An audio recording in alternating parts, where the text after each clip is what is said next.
Minnow Gigajep. Oh. Minnow Gigajep, Kinawaya. Waabkaniikwe Dijnakas Megazed Odam, Wasaksing Donjaba, Anishinaabe and Dow, Nijo Medeo.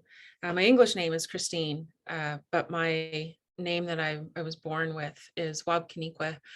And literally translated, it means white bone woman.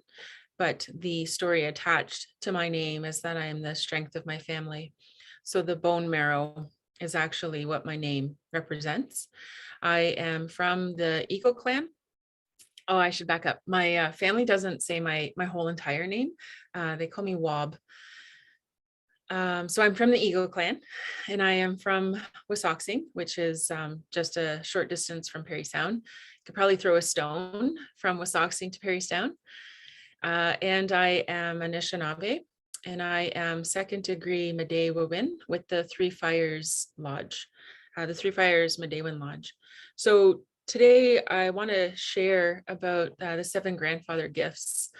And you may have heard some organizations, Anishinaabe organizations, refer to 7 grandfather teachings, or 7 grandfather gifts is how I understood they were gifts from Creator, and how I understand them to be. And there's teachings attached to the gifts, and we understand those teachings and take those teachings in for ourselves and into our center and from our heart, from our spirits. And so you may have heard a different version of the teachings or the gifts. And from what I was taught, as well as that all creation stories are true, which means all teachings are true as well. And that it's not my place to compare my teachings to anybody else's. And it's not my place to think that my teachings are above anybody else's teachings. It's all in how we walk with our teachings and how we carry those teachings. And so for myself, I carry my teachings and I carry ceremony at my center. The teachings that we receive, they're from our Gete Anishinaabe, from our ancestors, from those ones who went before us. So my teachers are, some of them have passed on, but I still am lucky enough to have visits in dreams with them too. 2 of my most profound teachers were Bamasage Bun, who is my uncle, Merle Pegmagavo, and my aunt, Joshko Gishigo Bun, Elaine Kelly. We add the bun at the end of a name of someone who has passed on, and that's how we acknowledge that they've passed on to the spirit world, but also that we can still visit them. And I still do have a visit with my aunt once in a while. She was a great teacher to me when she was here. And then my other teachers are from the Three Fires Society, the aunts and uncles that I have within that lodge. All of them are my teachers, and I learn from them all the time. My parents, my Gitsimak, my parents. Gitsimak is parents. Wamatik is my dad, and Nibwa Gigigdokwe is my mom. And then all my other aunties and uncles that are still here in this physical world as well, who come from Wasaksing, in and around Wasaksing. My adopted Nokomis, Audrey Paywis, she adopted me as a grandmother. I lost my grandmothers when I was young. My one grandmother passed away when I was in my 20s, and that's when she adopted me as a granddaughter. So I'm thankful for that. I am going to share my screen. I do have a small presentation to share, and hopefully it doesn't glitch out because, well, I'm not on the best internet here at work. So the 7 grandfather gifts and how they help us live in harmony. And as I said, some organizations are guided by them. I sit on a committee in my community, it's Restorative Justice, and we're guided by these gifts as well. And we hold them at the center of the program. So it's just a little bit about myself. So I am a lifetime learner. I do like sharing the knowledge that I gain. One of my teachers, Onabanese, Jim Dumont, he encourages us to share the knowledge that we gain, that we don't carry and hold on to that knowledge as if we have ownership over it. We don't have ownership over it. But it is important to acknowledge where that knowledge comes from. So that's why I shared with you who my teachers are. So you know where that knowledge is coming from, that I'm not just pulling it from any place, that it comes from a place. And it comes from people, whether they're here in the physical world or in the spirit world. I'm an auntie, I'm a sister, I'm a daughter, and as I said, I'm from Wissahickon. I had already mentioned where the knowledge is coming from, where it stems from as well. So the 7 grandfather gifts, they are gifts, 7 of them, that were given to the creator and by the creator. And so the 7 grandfathers, they each carry a gift, and their responsibility is to share those gifts for the people of this physical world. And I'll talk a little bit more about what those gifts are. This is kind of the story of where the 7 grandfather gifts come from. So the 7 grandfather gifts, the 7 grandfathers were given a responsibility by the creator to take care of the original people of this physical world. And in observance of the people in this physical world, they observed that we were not well, that we were weak and we were sick. And so in that observance, they sent their Oshkobewas, their helper. They sent their helper here to this physical world, to Earth, to Mama Aki, to see if they could teach a being in this physical world, teach them these 7 grandfather gifts. And so Oshkobewas was sent here by them to find that individual. And Oshkobewas came back and forth, back and forth, back and forth, and couldn't find anybody that was, I don't want to say worthy, but that was strong enough to be able to carry these gifts and to be able to teach Anishinaabe, original people, what those gifts are and how these gifts can help our people live in harmony amongst creation. So on the 7th visit to Earth, Oshkobewas found a baby boy in a village, and so new, and just came from the spirit world. In Anishinaabe belief, we come from the spirit world. We're called by Creator to come and experience this physical life. It's a part of our creation story as well, which was one of our first webinars that we had. And so just to kind of backtrack to that time, Creator sends us here to experience this physical world because Creator can't experience this.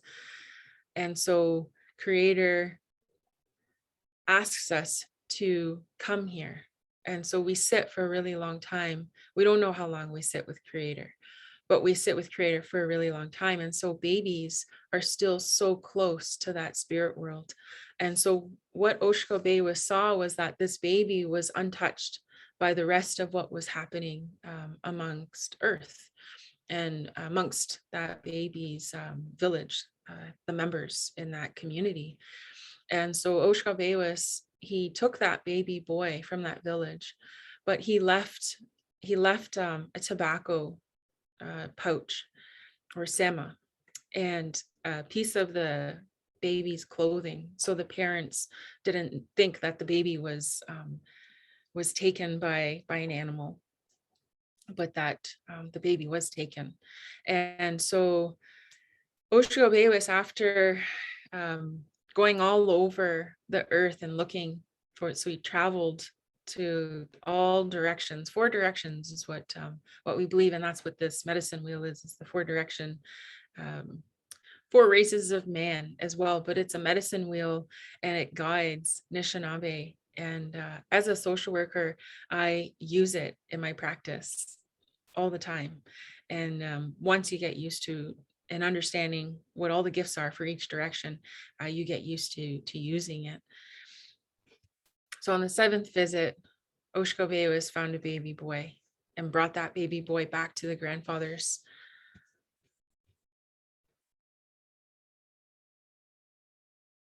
So before Oshkovewas did that, he went all over Earth too, and was showing the baby all of Earth.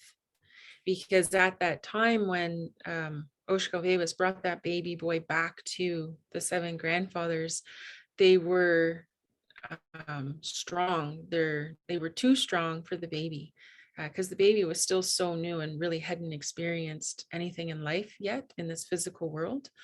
And so they had asked Oshkovewas to go off with the baby and to show the baby all of creation. So for 7 years, that's what Oshkovewas did. Oshkovewas traveled all over the world and showed the baby all of creation. So when the baby was of an age that Oshkovewas felt he was stronger to be able to sit with the grandfathers, he went back to the grandfather's lodge. And this is taken from the Mishomis book. Let us learn from the 7 grandfathers the importance of giving our young children the teachings they will need to guide them in their later lives.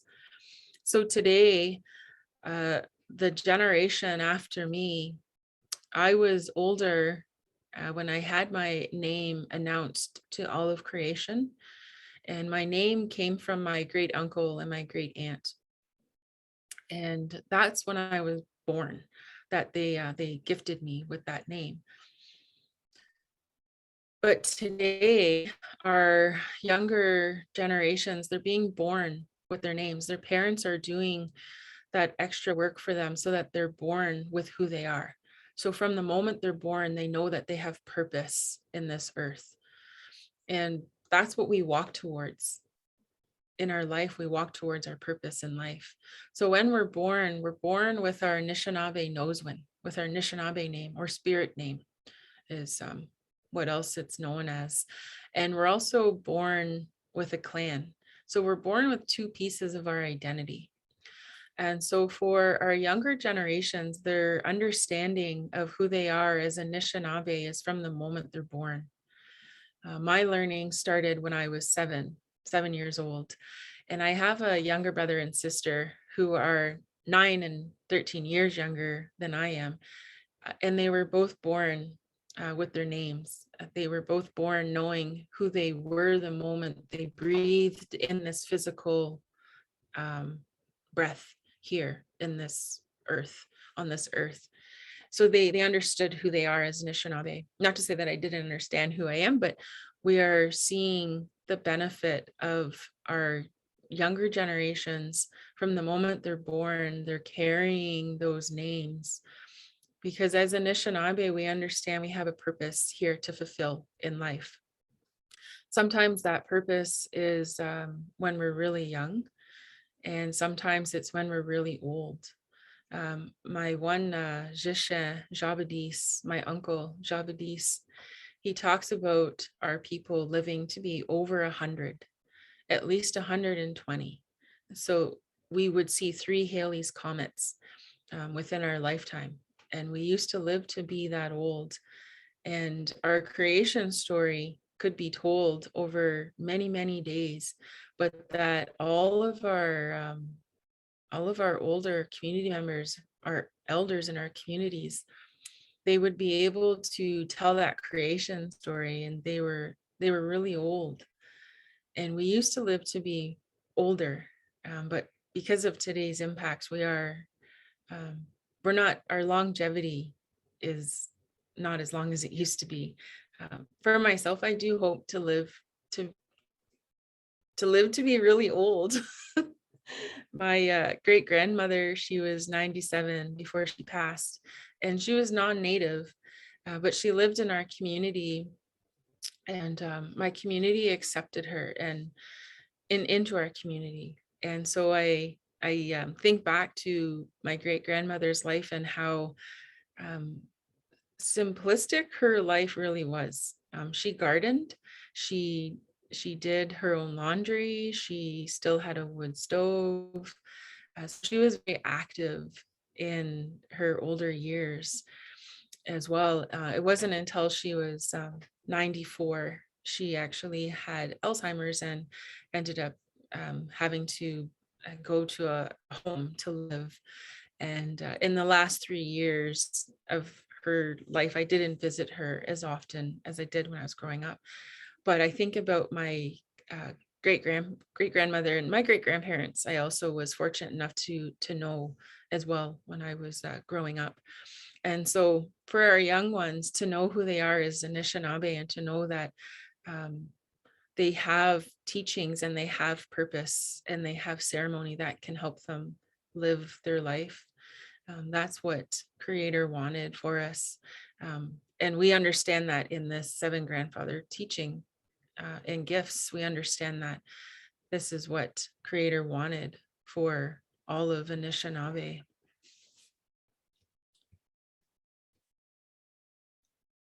So when the baby boy went and stood at the lodge of the seven grandfather gifts, what he saw were these beautiful old men in beautiful, I guess you could say, regalia, and they had really white hair. And for Anishinaabe, what I've heard growing up is that our old ones would have really white hair, and that is understanding. That is a show of having knowledge. And so what this baby boy saw, what this little boy saw, now he's 7. So what this little boy saw was those old men. And when he was approaching that lodge, he felt a little nervous. He felt fear for what was in that lodge, what was behind that door that he couldn't quite see in. And so as he got closer and closer to the lodge, he was walking with Oshkobewis. Then that's when he realized Oshkobewis was his jishe, his uncle. And Oshkobewis walked with him over those 7 years and showed him all of creation and was essentially preparing him for this day that he would meet the seven grandfathers. So as he was standing there at that lodge, he noticed when he looked in that the grandfathers were sitting in the east and looking to the west. And typically our lodge goes the other way. We sit in the west and look to the east, because in our teachings, the western door, that's the door that we walk out of when we're going back to the spirit world from this physical world. And so that doorway we don't open until Creator calls us back, calls us home. That's what we call the spirit world. Gitchanajawan Gay, that most beautiful place.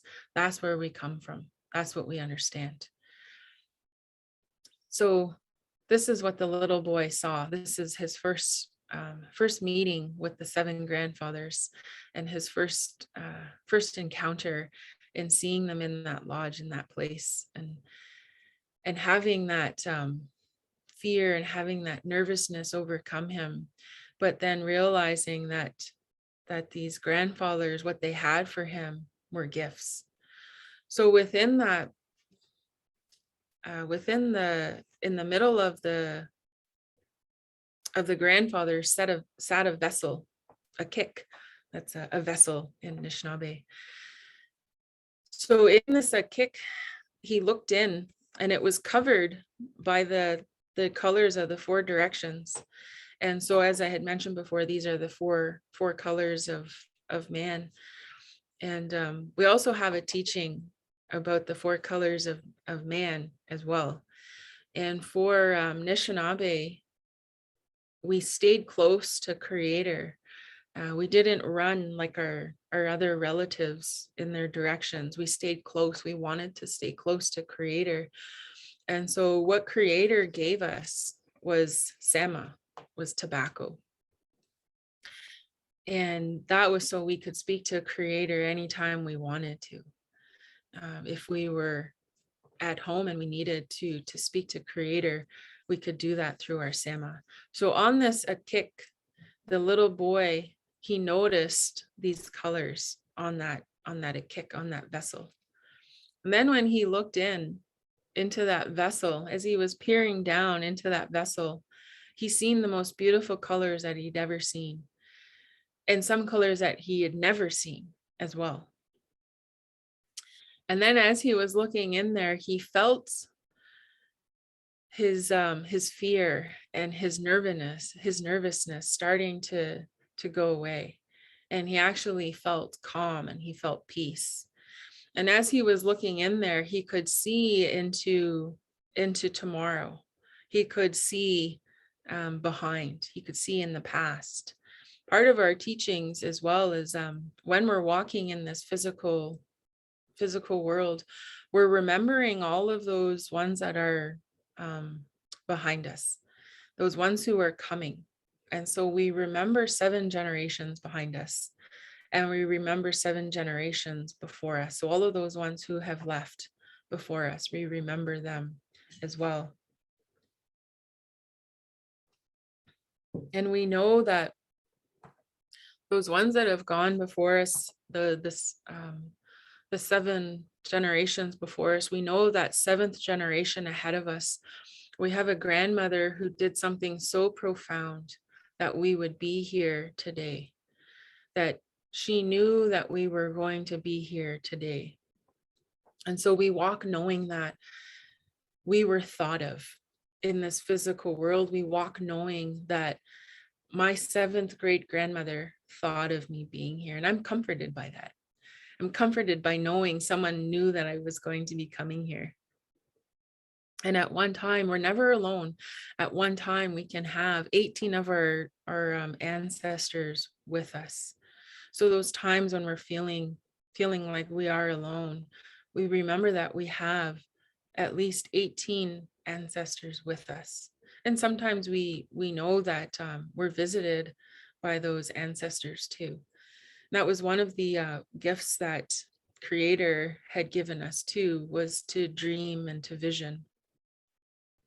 And we carry that.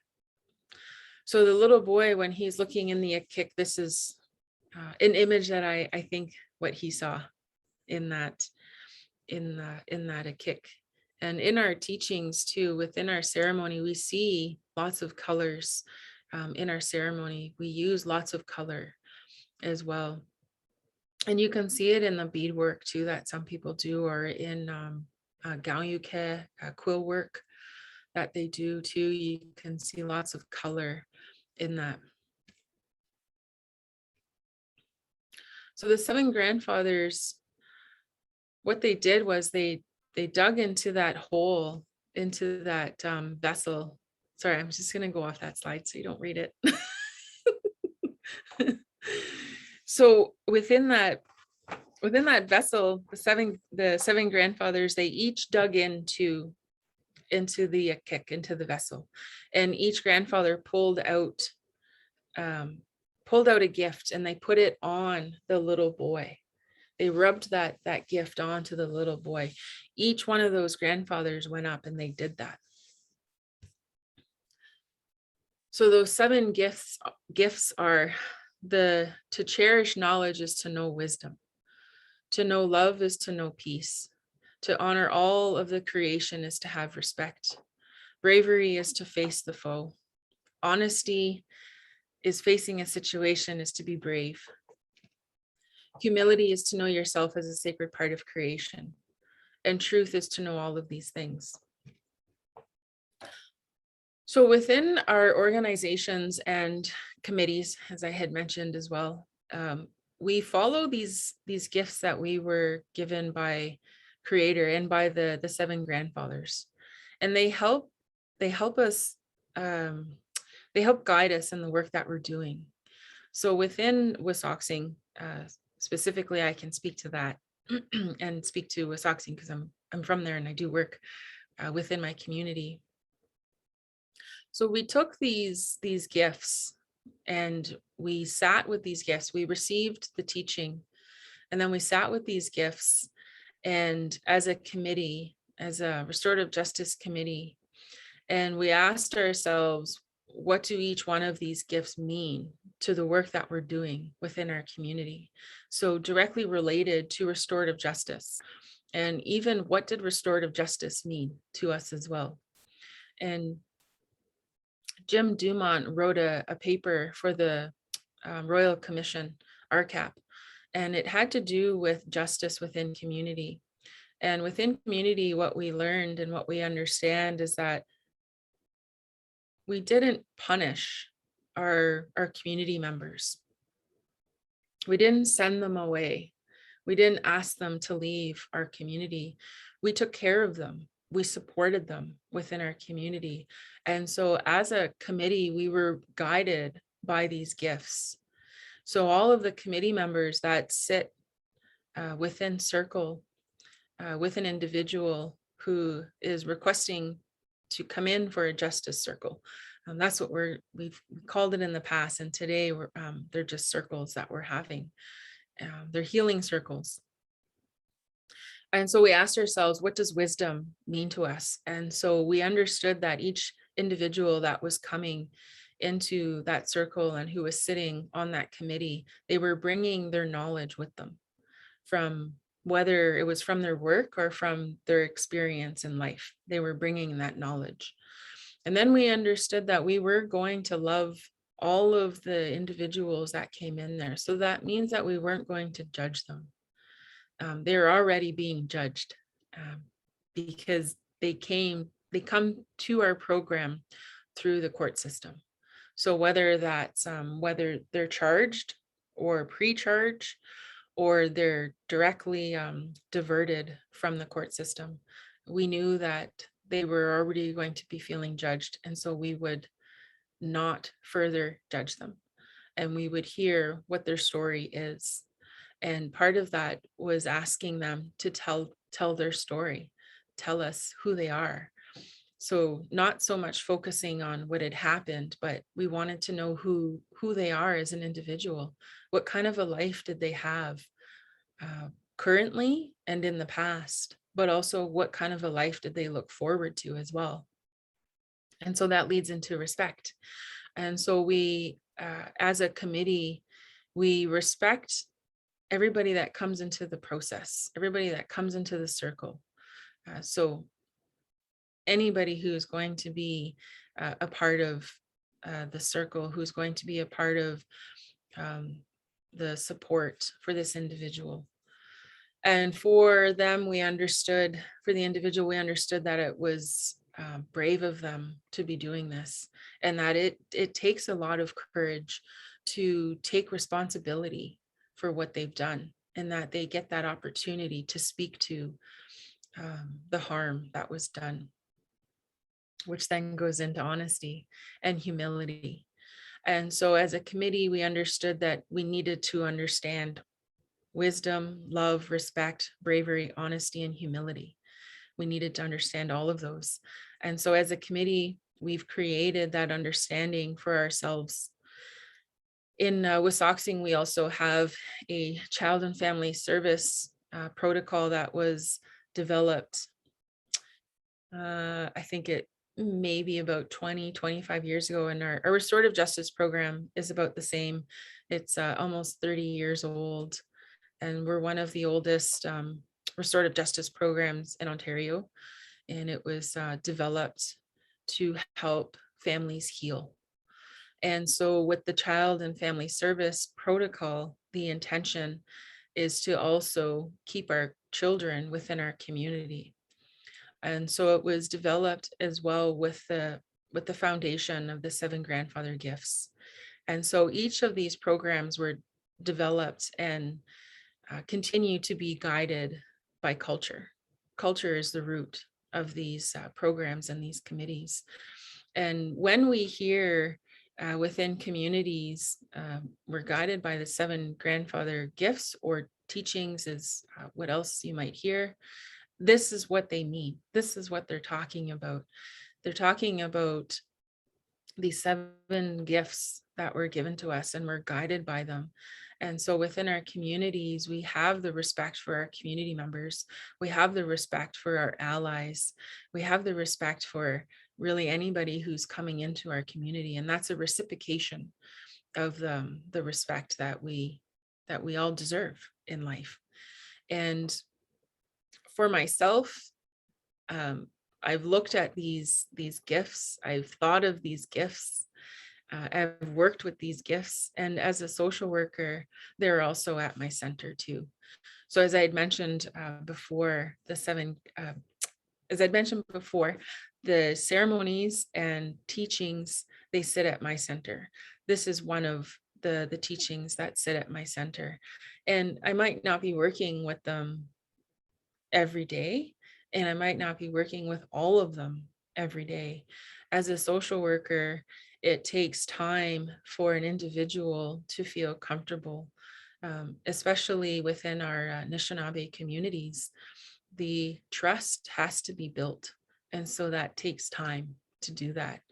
And so just even somebody coming and seeking help is bravery. And so we'll talk about that.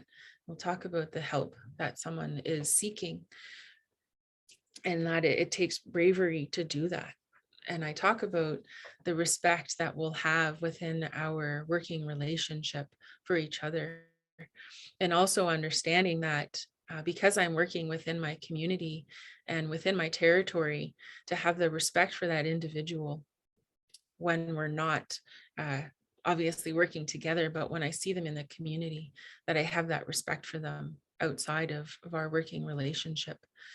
And I have that understanding as a social worker for myself that they're not a client, that they're a community member. And they've always been a community member who just needs a little bit of help, who needs that extra bit of help. And so that's the love that I have for my community and for my community members as well. And when I was in school and coming and working in my territory, it was challenging for some people to see me as a social worker, but also to see me as a community member too. And so, there's the awkward no eye contact when we see each other in the community, but still maintaining the respect that we have for each other as a community member, but also within our working relationship. So these 7 grandfather gifts, they really can help guide us in the work that we're doing in community, but also individually too.